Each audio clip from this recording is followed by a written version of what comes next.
عدل کا ایک طریقہ نہیں ہے. اللہ کہتا ہے رتی برابر بھی میں کسی پہ ظلم نہیں کروں گا.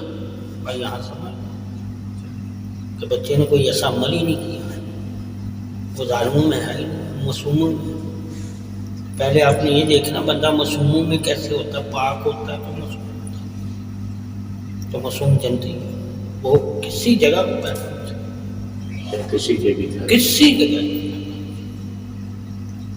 ہوا وہ مسلمان پیدا ہے. پیدا اس کا یہ ہے کہ ہر کوئی پاک پیدا ہوتا ہے کیونکہ اسلام کے حساب سے. ہم نے جو ہے نا شرع کا علم لوگوں کو دیا ہے اور بھی اسلام کا نہیں دیا. شرع اور ہے، اسلام اور ہے. ٹھیک ہے، اسلام کا علم آزاد ہے. شرع تمہیں آزادی سے روکے گی، پابندیاں، یعنی کہ خود جیسے تم خود مختار ہو مگر گورنمنٹ تجھے خود مختار نہیں رہنے دے گی. یہ شرع ہے، تحفظ. ٹھیک ہے، کچھ تیرے حقوق تجھ سے لے کر رضامندی میں، ٹھیک ہے، وہ ایسے نہیں ہم سے لے گی گورنمنٹ. ہمارے ہی حقوق ہم سے لے کر رضامندی میں ہم پہ مسلط کر دے گی. یہ گورنمنٹ ہے. سمجھ، اس کو ہی شرع کہتے ہیں. ٹھیک ہے کہ اللہ ہمارے حقوقوں کو ہم سے لے کر ہماری حفاظت کرنے کے لیے ہم پہ شرع لگا دیتا ہے. جیسے مال و زمین ہے، ہماری گورنمنٹ نے حفاظت کرنے کے لیے ہم پہ شرع لگا. رزق ہمارا گورنمنٹ نے حفاظت کے لیے ہم پہ شرع لگائی، اپنے ہاتھ میں نہیں لیتی. ٹھیک ہے، کچھ رزق کیا سارا نہیں دیتی. اسی طرح وہ کچھ حقوق جو ہوتے ہیں وہ گورنمنٹ ہم سے لے لیتی ہے کہ جب تم پہ کوئی آفت مصیبت کوئی بلا کوئی قحط ساری نازل ہو تو وہ گورنمنٹ تمہیں تنہا آنا چھوڑے، تمہاری مدد کے لیے آ جائے. یہ تمہارے حقوق ہی تمہیں دیتے ہیں. یہ شرع ہے. اسی طرح شرع بھی ہم سے کچھ چیزیں لے لیتی ہے جس جو ہمارا ہی حق ہے مگر وہ دوسروں کے لیے اس کو نافع بناتی ہے. یہ بھی جو گورنمنٹ ہوتی ہے ہم سے حق لے کے دوسروں کے لیے نافع بناتی ہے.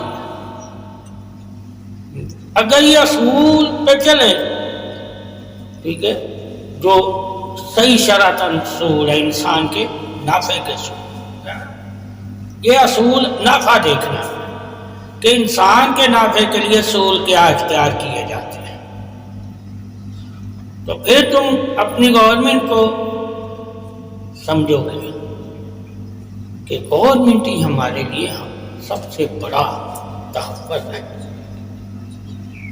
اگر اسی طرح پھر تم شرع کو سمجھو گے کہ شرع حد بندی ہے، کیا ہے، ورنہ تم پتہ نہیں کہاں کہاں گو.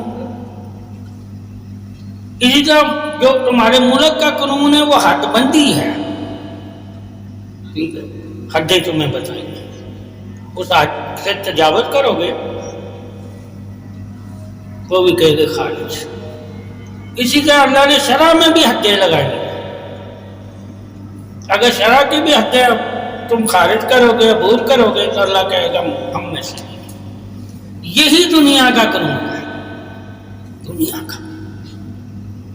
اس لیے کہتے ہیں کہ اسلام کا جو اصحاب ہے وہ ہر انسان نے اپنایا ہوا ہے.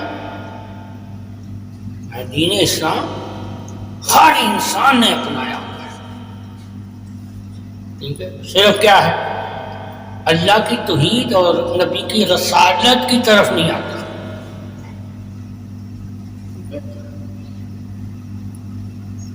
توحید اور رسالت کو نہیں مانتا. باقی جو اسلام ہے وہ تمہاری فطرت ہے، اور فطرت سے کوئی انسان منہ نہیں پھیرتا. گناہ تمہاری فطرت ہے،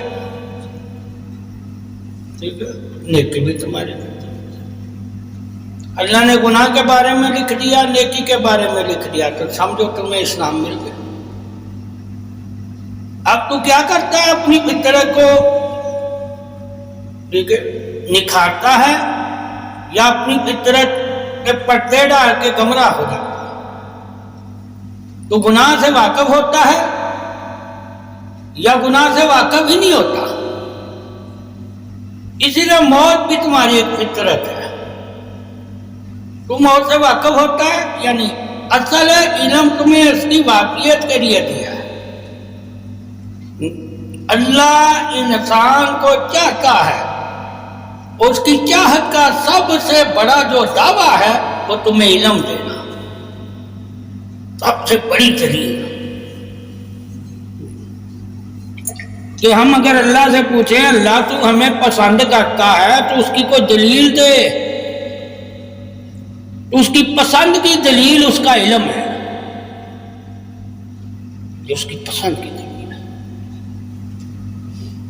ٹھیک ہے، علم میں اس نے سب بتا دیا کہ میری پسند کیا ہے، میری چاہت کیا ہے، ٹھیک ہے، میری محبت کیا ہے، ٹھیک ہے، میرا انعام کیا ہے، میری پاکی کیا ہے، میرا عدل کیا ہے، یہ ساری چیزیں اللہ نے بتا دی۔ اب تو اس عدل پہ قائم رہتا ہے نہیں رہتا، اس کی تجھے پوچھو۔ ٹھیک ہے، اللہ نے تجھے دے کے پوچھا ہے کیا؟ اگر تجھے علم وہ دیتا نا، تجھے رہنمائی نہ دیتا، ٹھیک ہے، تجھے روشنی نہ دیتا تو اندھا تھا۔ اس لیے اندھے سے پوچھنے کا کوئی حق نہیں تھا اسے۔ اب روشنی کے باوجود، علم کے باوجود کوئی اندھا رہنا چاہتا ہے، ٹھیک ہے، تو اس نے اللہ کی نہیں مانی، اور جس نے اللہ کی نہیں مانی اس نے قانون توڑا اللہ کا، جو ہمارے انسانوں کے لیے اللہ نے علم کی صورت میں ایک قانون اتارا، ٹھیک ہے، ایک آثار اتارا، ایک رہنمائی اتاری، ٹھیک ہے، ایک ساتھ اتارا، ایک دوست اتارا۔ اب علم کے کتنے تمہارے لیے درجات اللہ نے علیحدہ علیحدہ بتایا کہ یہ تمہارا دوست بھی ہے، تمہارا رہنما بھی ہے، تمہارا ساتھ بھی ہے، تمہارے سے محبت بھی کرتا ہے، تمہارا اخلاق بھی ہے، تمہارا کردار بھی ہے، تمہاری زندگی بھی ہے، یہاں تک تمہاری پہچان بھی ہے۔ علم، ٹھیک ہے، اب علم کو اللہ نے جو درجے دیے ہیں انسان کے لیے دیے ہیں، کس کے لیے؟ کہ انسان اپنی درجات سے اپنی سب کو پہچان جائے تاکہ وہ گمراہ نہ رہے۔ وہ کسی بھی طرح کا انسان ہے، وہ علم سے رہنمائی لے کر اپنی سب میں قابل ہو جائے، آگے نکل جائے۔ پھر اگر انسان نہیں قابل ہوتا، نہیں دوسروں کا سہارا بنتا، تو اس نے اس علم سے حاصل کچھ نہیں کیا۔ یعنی علم سے دوسروں کو پھیلانا، علم ہے ہی تمہارے لیے پھیلانے کا ذریعہ ہے۔ علم کے بغیر تو کوئی بھی چیز کو بڑھا نہیں سکتا۔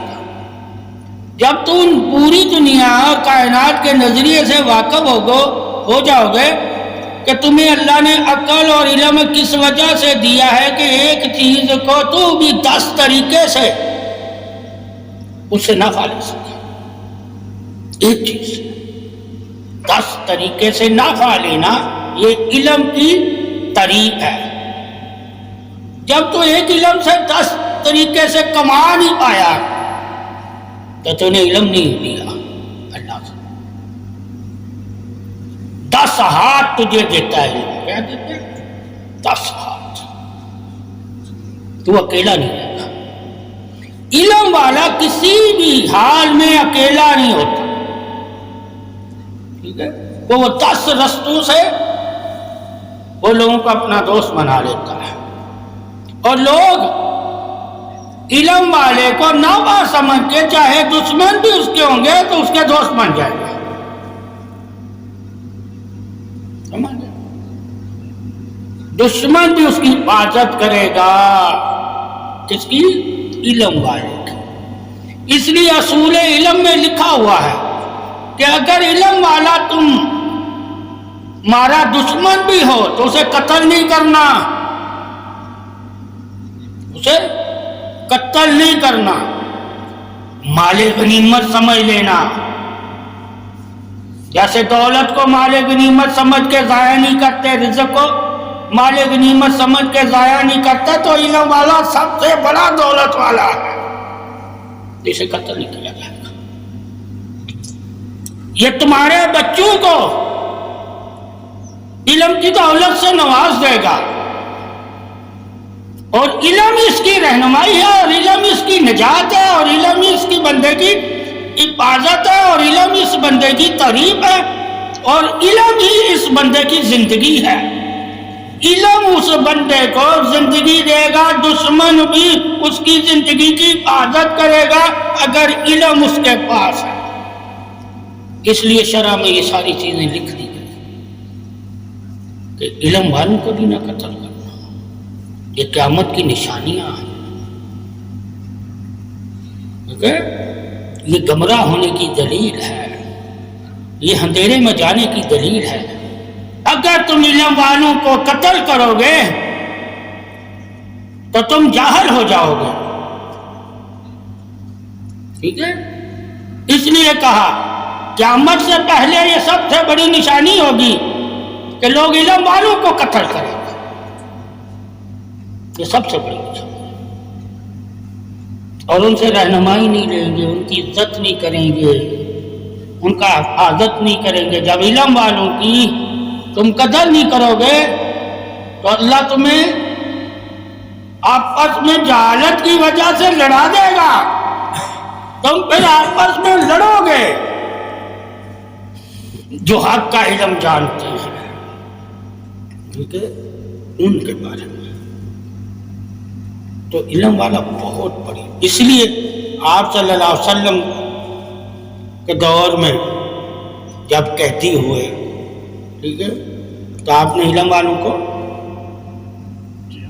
نہیں قتل کیا تھا، دولت والوں کو بھی نہیں قتل کیا تھا. کہا جو ہدیہ دے کر جانا چاہتا ہے اسے اجازت ہے. علم والوں کے بارے میں صحابہ سے پوچھا، کسی نے کہا قتل کر دے، کسی نے کہا یہ کرے. ان کے جذبات ایسے تھے.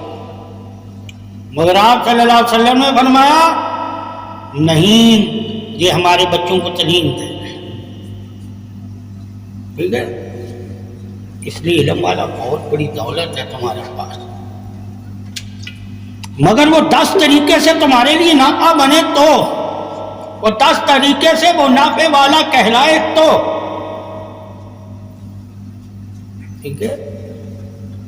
اب تو اپنی زندگی میں 10 طریقے سے نفع حاصل کرنے کے گر لے لے کسی استاد سے، ٹھیک ہے، تو اس کو شرعاً کیا دنیا کے حساب سے بھی اسے عزت دینا تیرے لیے لازم ہو جائے گا. اس لیے پوری دنیا میں استادوں کی عزت سب سے زیادہ ہوتی ہے. تمہارے پاکستان میں بس یہاں پیروں کی عزت ہوتی ہے، سیاستدانوں کی عزت ہوتی ہے، افسروں کی عزت ہوتی ہے. یہ بھی تو دیکھو کہ ہمیں ان کی عزت کرنا بھی ہمیں لازم ہے، مگر سب سے زیادہ کس کی عزت کرنی ہے ہم نے؟ استاد کی، جو ہمیں علم دیتا ہے. اور اس سے بڑھ کر کس کی کرنی ہے؟ ماں باپ کی. تو اللہ نے عزت کے بھی درجے رکھے ہوئے ہیں. اس سے بڑھ کر کس کی کرنی ہے؟ ولی کی. اس کے بڑھ کر کس کی کرنی ہے؟ رسول کی. اور اس سے بڑھ کر کس کی کرنی ہے؟ عزت کے درجے. تو جب علم تمہیں 10 درجے عزت کے بتائے گا، 10 عزت کے طریقے بتائے گا، ٹھیک ہے، 10 لباس کے طریقے بتائے، 10 پاکیاں بتائے گا، ٹھیک ہے، تو اس علم والے کو عام آدمی جیسا نہیں سمجھے گا. اس لیے حضرت علی کرم اللہ وجہ الکریم سے جنہوں نے علم لیا ہوگا وہ 10 فضیلت علم کی جانتے ہیں. کتنی؟ 10 فضیلت. اور جنہوں نے ان سے علم نہیں لیا ان کے لیے بھی وہ 10 فضیلتیں ہیں، مگر انہیں تلاش کرنی پڑے گی کہ یار ایک الفاظ میں ہمیں 10 نیکیاں کیوں دی جاتی ہیں. اس ثابت ہوا ایک الفاظ 10 نافع ہمیں دیتا ہے. ٹھیک ہے، تو جب ہم شرع میں نافع جان جائیں گے، نافع مسلمان کے لیے نیکی ہے، مومن کے لیے نیکی ہے. جب ایک علم کا الفاظ ہمیں 10 نیکیوں کے درجے بتا رہا ہے، 10 نیکیاں دے رہا ہے، 10 نافع بتا رہا ہے، تو ہم جان جائیں گے کہ علم کی عظمت 10 گناہ ہے. ایک الفاظ تمہیں 10 گناہ درجے دے رہا ہے، 10 نیکیاں دے رہا ہے. تو 10 نیکیاں لے کے بھی مایوس بیٹھا ہوا ہے، پریشان بیٹھا ہوا ہے، تو تو نے علم کی عظمت کو اپنے دل میں محسوس ہی نہیں کیا کہ میں دوسرے کے سے کتنا افضل ہوں.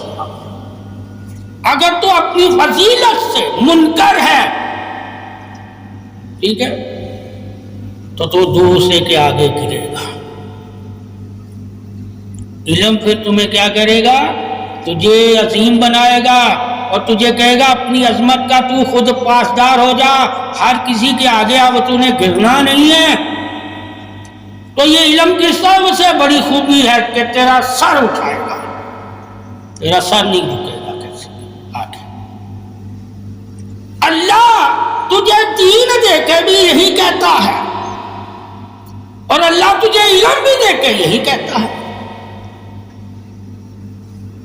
ٹھیک ہے، کہ تو دوسروں سے افضل ہے. ٹھیک ہے، علم. اور دین کو بھی کہتا ہے کہ اگر تو ایمان والا ہو گیا ہے تو تو دوسروں سے افضل ہے. یہ جو اللہ نے تجھے انسان بنا کر پھر ایمان والا بنا کر فضیلت دی، اس فضیلت کو تو نے عہد کے ساتھ محفوظ رکھنا ہے.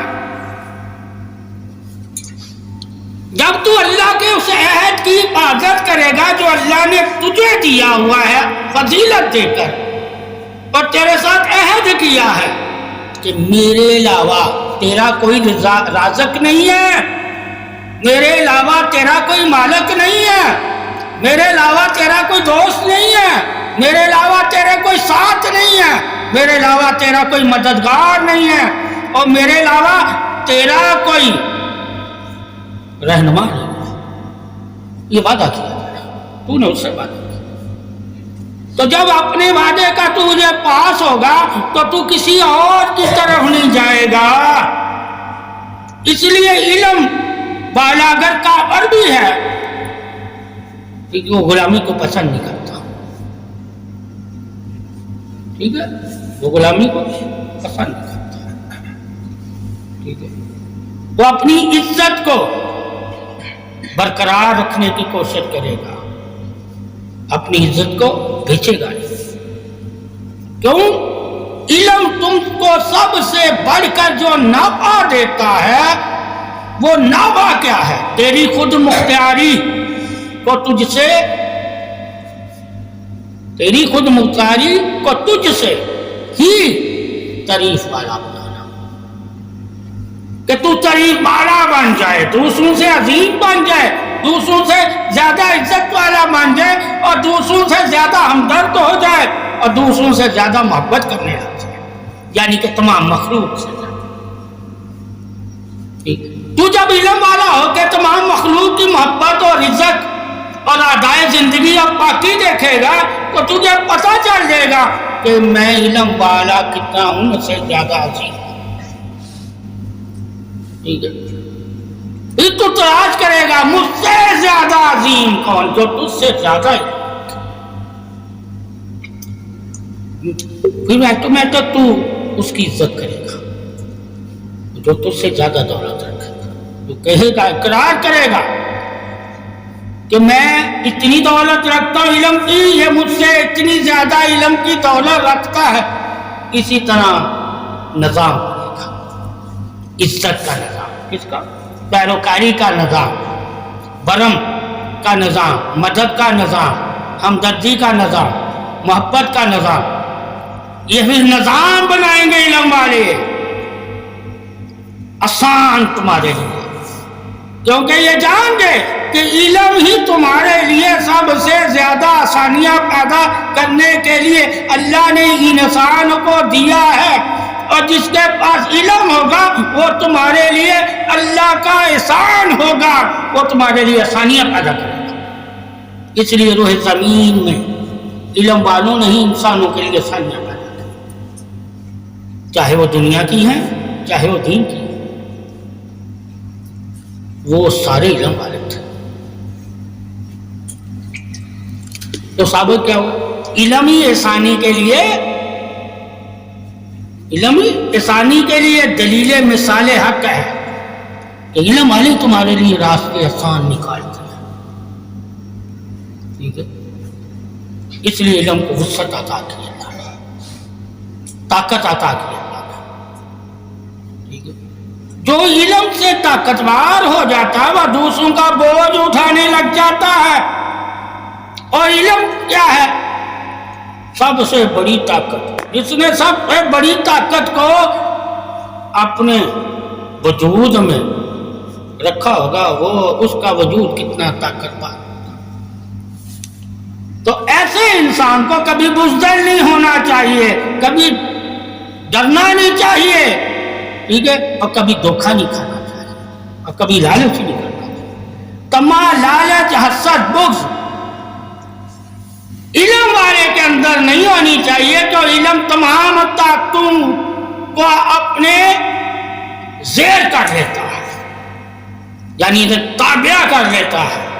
جتنی بھی زمین آسمان کی مخلوق کو جو بس رہی ہے، اللہ نے جو طاقتیں دی ہے، علم والا ان طاقتوں سے کام لے سکتا ہے۔ جب علم والے کو معلوم ہوگا کہ مجھے اللہ نے جو علم کی طاقت دی ہے یہ کام کے لیے دی ہے، کہ میں کام لے سکوں، میں کسی کے کام آ سکوں، جب یہ دو خوبیاں اس کے اندر ہوں گی تو وہ کبھی مایوس ہوگا۔ اس لیے علم والے کے اندر مایوسی سب سے بڑا کفر ہے، علم والوں کے لیے ہے مایوس ہونا کفر ہے، جو جاہل انہیں کیا پتا، ٹھیک ہے؟ اب یہاں جو لوگ ہیں وہ زیادہ علم جانتے ہی نہیں ہیں، اگر وہ مایوس ہو جاتے ہیں تو وہ کفر میں مبتلا نہیں ہے، وہ کفر میں مبتلا نہیں ہے، وہ علم والوں کی صحبت کی وجہ سے، یعنی کہ انہیں کسی علم والے کی صحبت نہیں ملی، ان کی سوچ ضعیف ہو گئی ہے، وہ ضعیف سوچ کی وجہ سے لوگ ان پہ کفر کے فتوے لگاتے کہ یہ مایوس ہو گئے ہیں، حتیٰ کہ ان کے اندر مایوسی نہیں ہے، کیا ہے؟ ان کے اندر طاقت نہیں ہے بوجھ اٹھانے کی، تو وہ منع کرتے ہیں کہ ہم سے یہ کام نہیں ہوتا، ٹھیک ہے؟ ہم کہیں یار یہ مایوس ہیں اسی لیے ہمت نہیں کرتے، ٹھیک ہے؟ ارے عالم کا کام اور علم والے کا کام ہے کہ کمزور لوگوں کو علم دے کے انہیں طاقت کے بارے میں بتاؤ کہ تمہاری اصل میں طاقت کیا ہے۔ اے انسان تو جان جا کہ تیری اصل میں طاقت علم اور عقل ہے، اور عقل اسی کی وسعت والی یعنی طاقت والی ہوتی ہے جس کو زیادہ سے زیادہ علم ملا ہو۔ یعنی تو نے جسم کی غذا کے بارے میں تو جانا کہ جسم کی غذا تمہارے نفسوں کی یعنی کہ جسمانی طاقت کو تو بڑھا دیتی ہے، مگر عقلی طاقت جو عقل ہے وہ یہ غذاؤں سے نہیں بڑھے گا، عقل کے لیے خوراک علم ہے، عقل کے لیے خوراک علم ہے، ٹھیک ہے؟ تو جب ہم علمی خوراک اس عقل کو دیں گے تو ہم انسانوں کی صف میں آئیں گے، جب ہم انسانوں کی صف میں آئیں گے تو اشرف ہو جائیں گے۔ اشرف ہونے کے لیے علم ہونا لازم ہے، ورنہ تو انسان تو ہے مگر اشرف ہوگا، ٹھیک ہے؟ اشرف کب بنو گے؟ جب علم لے لو گے، تمام مخلوق سے اشرف۔ تو نے صرف خوراک لی، خوراک تو جانور بھی لیتے ہیں مگر علم جانور نہیں حاصل کرتے، نہیں تلاش کرتے، نہیں علم والوں میں بیٹھتے، ان کو اللہ نے یہ حصی نہیں دی، مگر وہ روزی تلاش کرتے ہیں، سائے کو مانتے ہیں، پانی کو مانتے ہیں، پیاس کو مانتے ہیں، ہر چیز کو مانتے ہیں، مگر کون سی چیز ہے جسے وہ تلاش نہیں کرتے؟ علم۔ سایہ بھی وہ تلاش کرتے ہیں، پانی بھی وہ تلاش کرتے ہیں، رزق بھی وہ تلاش کرتے ہیں، سکون بھی وہ تلاش کرتے ہیں، ٹھیک ہے؟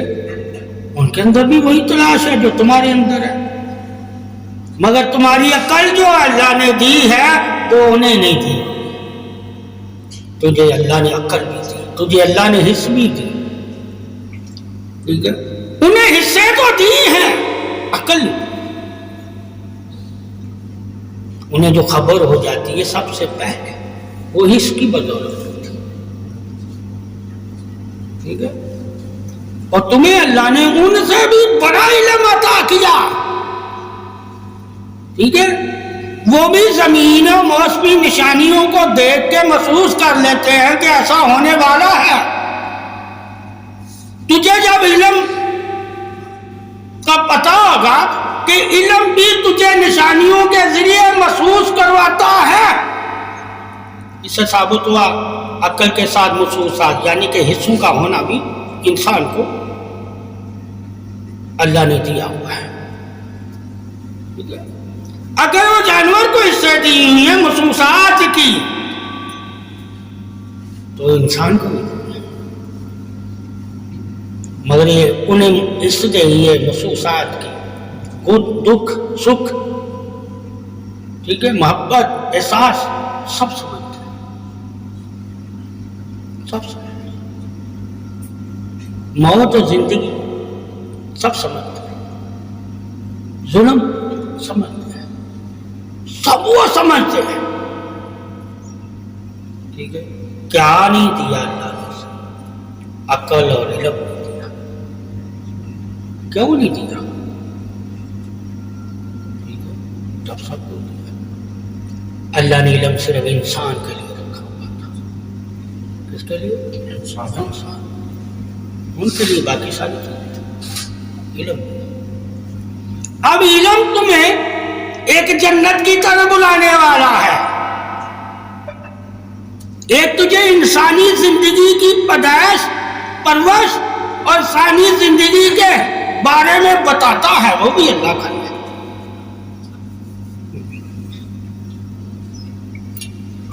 یعنی کہ کیسے انسان پیدا ہوا، کون سی انسان غذائیں کھائے جس سے صحت مند۔ قرآن نے نہیں چھوڑا انسان کو، چاہے وہ کلمہ پڑھے یا نہ پڑھے۔ اللہ کی عظمت شان رحمت سے جب بندہ واقف ہو جائے گا تو بندہ یہ جان جائے گا کہ اللہ تعالیٰ انسان کو نہیں چھوڑا، چاہے وہ کافر بھی ہو مگر اللہ نے اسے نہیں چھوڑا، وہ اللہ سے دور ہوا ہے، اللہ اس سے دور نہیں ہے۔ یہ اللہ کی محبت ہے، کیا ہے؟ اسی طرح مومن کو بھی حکم ہے کہ تو نے بھی کسی کو نہیں چھوڑا، انتظار کرنا، آج نہیں تو کل ہو سکتا ہے یہ مان لے، اگر نہیں تو ہو سکتا ہے ہم ان پہ غالب ہو جائیں اور یہ تابع ہو جائے، اور جب ارتباط میں آئیں گے تو یہ دیکھ لیں گے کہ ہم ان انسان کے لیے انسانیت کا سب سے بڑا شرف دینے والے ہیں، یعنی کہ عزت۔ تو جب مسلمان ان کافروں کو عظمت حق سے عظمت کی پناہ میں لے گا تو اللہ کی تعریف کرنے لگ جائے گا، اللہ کی تعریف کرنے لگ جائے گا۔ کو اللہ کی محبت کا اقرار تصدیق دلیل ہی مومن کی محبت ہے۔ جب مومن کے دل میں اللہ کی محبت ہوگی تو وہ محبت کا اظہار تو کرے گا نا، جس طرح اللہ اپنی محبت کا اظہار کرتا ہے صبر اور سلامتی کے ساتھ، جلال ظاہر نہیں کرتا، ٹھیک ہے؟ تو وہ مومن بھی ان پہ ظلم نہیں کرے گا، انہیں دبائے گا، ٹھیک ہے؟ انہیں مارے گا جب غالب ہو جائے گا۔ کیا ہو جائے گا؟ غالب۔ جس طرح اللہ نے ہمیں تمام مخلوق پر قدرتی غالب کیا ہوا ہے، قدرتی، کہ تم تمام میری مخلوق سے افضل ہو اے انسان بشر، یہ قدرتی غالب۔ ایک اللہ ہمیں ایمانی غالب، ایمانی غالب، ایک ہے انسانی غالب۔ اور جب ہمارے ایمان ہمیں دوسروں پہ غالب کریں گے یا غالب ہو جائے گا تو لوگ ہمارے ایمان کی سب سے بڑی دلیل کیا ہے؟ درگزر کرنا اور معاف کرنا۔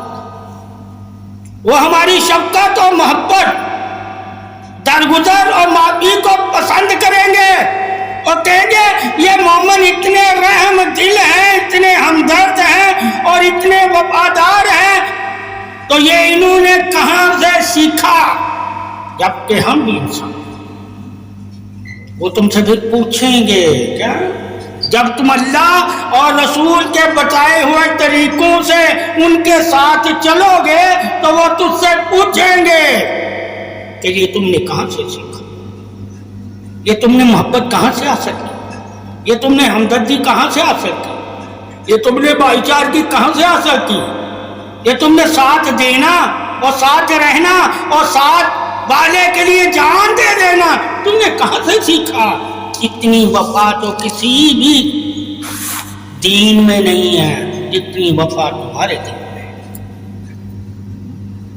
اس لیے ہم تمہارا دین اختیار کرنا چاہتے ہیں، مگر وہاں ذاتی کوئی مطلب نہ رکھنا۔ ذاتی مطلب تمہارا ایسا ہی ہے جیسے وہ، ان کے بھی ذاتی مطلب ہے، تو ذاتی مطلب میں تم ایک جیسے ہی نظر آؤ گے، مگر اللہ کی رضا اور اللہ کی محبت کے لیے جب تم کام کرو گے تو وہ تمہیں عظیم مانیں گے۔ اب تمہیں علم دین سے جو کام کرنا ہے وہ کس کے لیے کرنا ہے؟ اللہ کی عظمت کی شان بادشاہی کی گواہی کے لیے، کہ میں ہی گواہ ہوں اللہ کی شان عظمت بادشاہی کا، لوگ نے مجھے ہی دیکھ کے اللہ پہ ایمان لانا ہے، اور جب میں ہی ایسا ہوں کہ انہی جیسا ہوں، انہی جیسی میری خواہش ہے، انہی جیسی میری چاہت ہے، انہی جیسا میرا رہن سہن اور گفتگو ہے، تب میں ہی دین اسلام سے اپنے آپ کو بدلا نہیں ہے تو یہ لوگ تو مجھے حقیر ہی سمجھتے،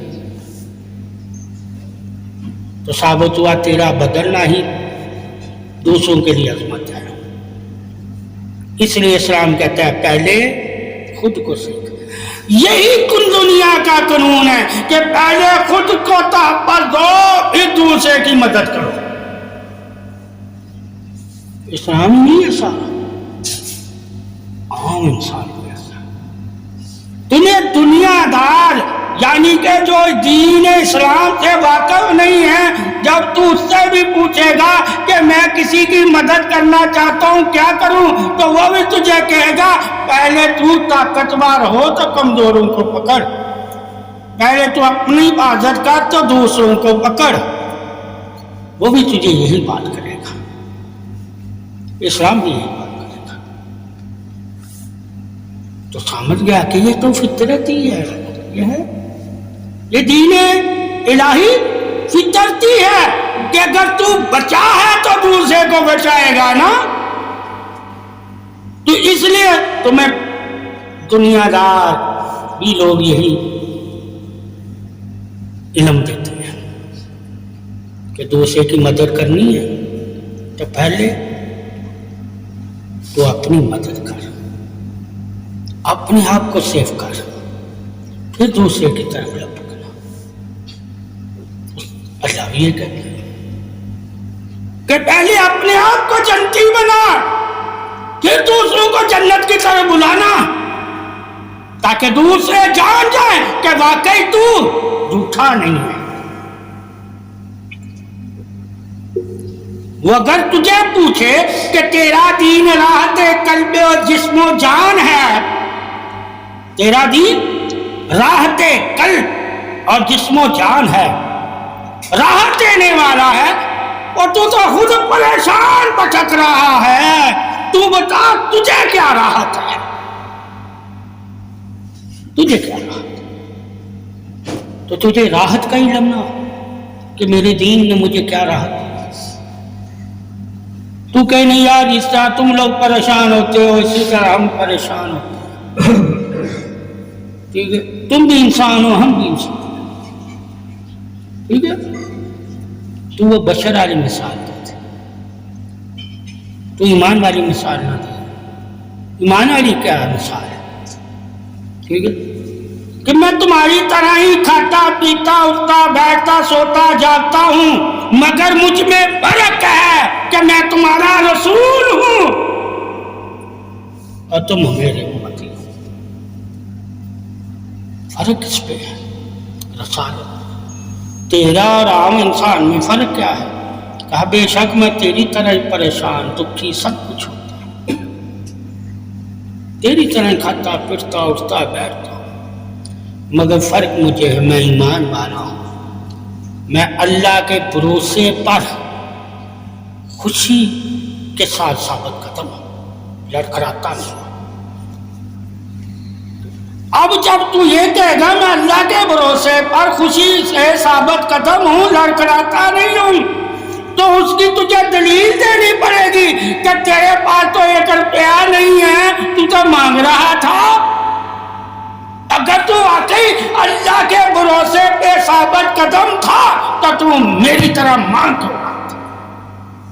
وہاں آ کے تجھے سوچنا پڑے گا، وہاں ایمان والوں کے بارے میں اور کچھ لکھا ہے۔ ایمان والے دوسروں کے دروں سے مانگتے ہیں، وہ اللہ پہ یقین کر کے اللہ کے بارگاہ میں بیٹھ کے اسی سے مانگتے ہیں۔ اللہ انہیں دے یا نہ دے وہ ہر حال میں اللہ کی رضا پہ راضی رہتے ہیں۔ جب یہ مقام رضا سے تو واقف ہوگا تو اپنے آپ کو انہی نشانوں سے عظمت والا کہہ سکتا ہے، ورنہ نہیں کہہ سکتا، ورنہ نہیں کہہ سکتا، ٹھیک ہے۔ تو نے تو اللہ کی عبادت کی ہے، عبادت تجھے اللہ نے کیوں دی ہے؟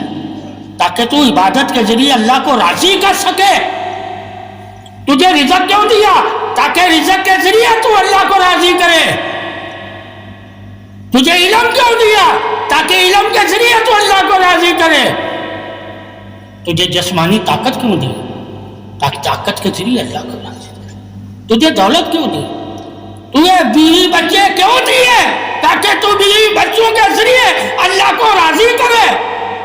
جب تجھے سارا کچھ اللہ نے دیا ہی اس مقصد کے لیے ہے کہ تو صرف اور صرف اللہ کو راضی کرے، تو اللہ کو ہی نہیں راضی کر رہا اور اس کی ساری عظمتوں اور ساری حکمتوں اور سارے انعاموں سے تو فائدہ اٹھا رہا ہے، اور ساری پیدائش سے تو فائدہ اٹھا رہا ہے، سارے رزق سے تو فائدہ اٹھا رہا ہے، اور اس کی دی ہوئی ساری زندگی سے تو فائدہ اٹھا رہا ہے، مگر تو اللہ کے لیے نفع نہیں دے رہا، اللہ کو نہیں دے رہا، ٹھیک ہے، تو پھر اللہ تجھ سے راضی کیسے ہوگا؟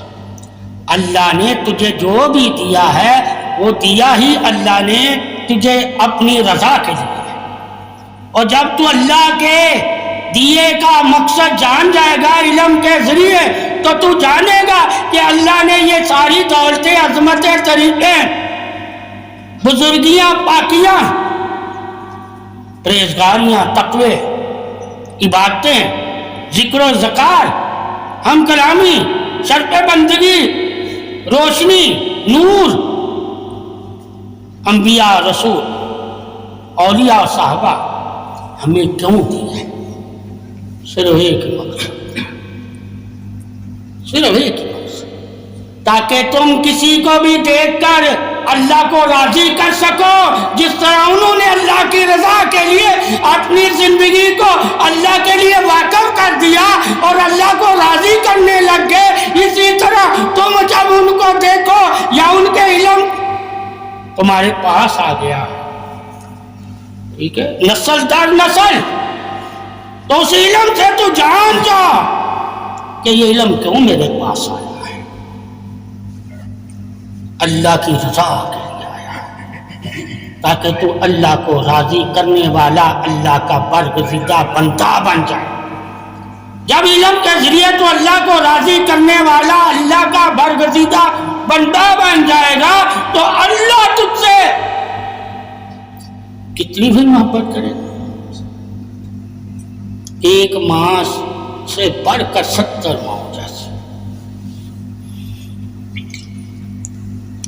تجھے ایمان جو اللہ نے دیا ہے قرآن کی صورت میں، رسول کی صورت میں، ولایت کی صورت میں، نور کی صورت میں، انسان کے وجود رہنمائی کی صورت میں، روشنی کی صورت میں، اتباع کی صورت میں، عہد کی پاسداری کی صورت میں، کلمے کی صورت میں، فرشتوں کی جنت اور جہنم کی آگاہی کی صورت میں، یہ سارا کا سارا اللہ نے جو تجھے دیا ہے صرف ایک ہی مقصد کے لیے دیا ہے۔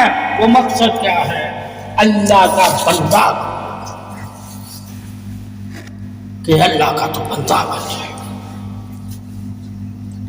اللہ کا جب انسان بندہ بن جاتا ہے، مومن اللہ کا جب بندہ بن جاتا ہے تو پھر علم سے وہ اگر جانے گا کہ بندے کی عظمت تقریب تخلیق کیا ہے، قدرت والے نے بندے کو کیوں کہا ہے بندہ میرا دوست ہے اور میں اس کا رب ہوں، میں بھی اس سے محبت کرتا ہوں، یہ بھی مجھ سے محبت کرتا ہے، پھر قربانی کا جذبہ آئے گا۔ کیا آئے گا؟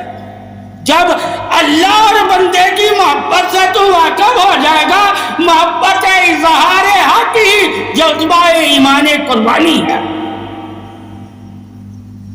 تو پھر تو جان جائے گا کہ میں دنیا کی محبت سے اپنے دل کو کیوں بچاتا ہوں، میں دنیا کی چاہت سے اپنے دل کو کیوں بچاتا ہوں، میں دنیا کی لگن سے اپنے دل کو کیوں بچاتا ہوں، میں دنیا کے حرص سے اپنے دل سے کو کیوں بچاتا ہوں، میں دنیا کی نگاہ حسد سے اپنے دل کو کیوں بچاتا ہوں۔ یہ جتنی بھی تمہیں اللہ تعالیٰ نے بچنے کے بارے میں کہا ہے کہ دنیا کی چاہت، دنیا کی حرص، دنیا کی طمع، دنیا کے لالچ اور دنیا کی طلب اور دنیا کو حاصل کرنے کی، تو جب تمہیں پتہ چل جائے گا کہ اللہ کے علم عظمت کی شان حق کیا ہے، تجھے بچانا اس چیز سے جو تیرے لیے نافع نہیں ہے۔ اللہ تو تجھے علم دیا ہے نافع کے لیے، ایمانی اور جسمانی، روحانی اور نوری، عظمتی اور حکمتی، پاکی اور اخلاقی، یہ سارے تیرے لیے نافع ہیں۔ تم ان تمام نافعوں کے ذریعے اللہ کو راضی کرنا ہے۔ نافع بھی اللہ نے کیوں تمہیں دیا ہے؟ تاکہ تو اللہ کو راضی کرنے لگ جائے اور اللہ کی رضا سے راضی ہو جائے۔ نافع ہی تیرے لیے رضا کی دلیل ہے اور نافعوں سے ہی تو نے اللہ کو نہیں کرنا ہے. اللہ نے تجھے نابے والا اس لیے دین دیا ہے تاکہ تو اللہ اور اس کی مخلوق کو حقیر یعنی کہ تو یہ نہ کہہ سکے کہ میں اپنی ذات سے نابا دے رہا ہوں تجھے، یعنی کہ ذاتی تیری جو گمراہی ہے اللہ نے تجھ سے چھین لی ہے. کیا دے کر؟ علم نافع والا. جب تو جان جائے گا میری نفسی گمراہی، ذاتی گمراہی اللہ نے مجھ سے کب دور کی؟ جب اللہ نے مجھے نافع والا علم دیا. جب میں نافع والا علم لوں گا تو میں جانوں گا نا میری گمراہی کیا ہے،